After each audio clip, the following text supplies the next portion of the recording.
News first channel ಹಾಗೂ ಡಿಜಿಟಲ್ನಲ್ಲಿ ಜಾಹೀರಾತು ನೀಡಲು ಈ ನಂಬರ್ಗೆ ಸಂಪರ್ಕಿಸಿ. ನಮಸ್ಕಾರ, ನೀವು ನೋಡ್ತಾ ಇದ್ದೀರಾ ನ್ಯೂಸ್ ಫಸ್ಟ್. ನಾನು ವಿದ್ಯಶ್ರೀ. ಈ ಕ್ಷಣದ ಪ್ರಮುಖ ಸುದ್ದಿಗಳನ್ನ ನೋಡ್ತಾ ಹೋಗೋಣ. ಅದಕ್ಕೂ ಮೊದಲು ಹೆಡ್ಲೈನ್ಸ್. ಎಸ್ಐಟಿ ತನಿಖೆಯಲ್ಲಿ ಅನೇಕ ವಿಷಯಗಳು ಹೊರಬರ್ತಾ ಇವೆ. ಮಂಜುನಾಥ ಸ್ವಾಮಿಯ ಅನುಗ್ರಹ ಎಲ್ಲರ ಮೇಲೆ ಹೀಗೇ ಇರಲಿ. ಧರ್ಮಸ್ಥಳದ ಧರ್ಮಾಧಿಕಾರಿ ವೀರೇಂದ್ರ ಹೆಗಡೆ ಪ್ರತಿಕ್ರಿಯೆ.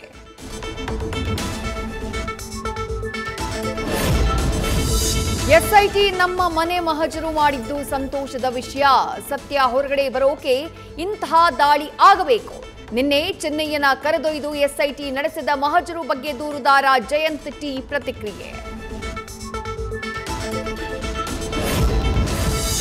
ಧರ್ಮಸ್ಥಳಕ್ಕೆ ಆಗಮಿಸಿದ ಜೆಡಿಎಸ್ ಯಾತ್ರೆ. ನಿಖಿಲ್ ಕುಮಾರಸ್ವಾಮಿ ನೇತೃತ್ವದಲ್ಲಿ ಅಪಪ್ರಚಾರ ಖಂಡಿಸಿ ಧರ್ಮಸ್ಥಳ ಸತ್ಯ ಯಾತ್ರೆ.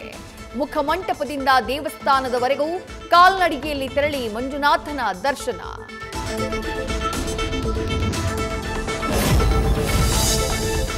ಧರ್ಮಸ್ಥಳ ಪರ ಬಿಜೆಪಿ ಜೆಡಿಎಸ್ ಯಾತ್ರೆಯಲ್ಲಿ ಲಾಭ ಇಲ್ಲ. ಅವರಿಗೆ ರಾಜ್ಯದ ಬಗ್ಗೆ ಕಾಳಜಿ ಇದ್ರೆ ಬೆಂಗಳೂರು ಅಭಿವೃದ್ಧಿಗೆ ಎಂಪಿಗಳು ಹೋರಾಟ ಮಾಡಬೇಕು. ಧರ್ಮಸ್ಥಳದಲ್ಲಿ ಅವರಿಗೆ ಏನೂ ಸಿಗೋದಿಲ್ಲ. ಡಿಸಿಎಂ ಡಿಕೆ ಶಿವಕುಮಾರ್ ಪ್ರತಿಕ್ರಿಯೆ.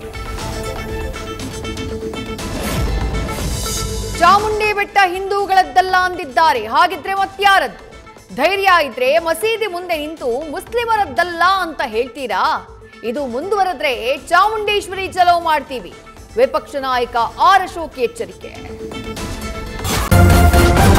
ನ್ಯೂಸ್ ಫಸ್ಟ್ ನಿರ್ಭೀತಿಯಿಂದ ನಿಮ್ಮ ಪರವಾಗಿ.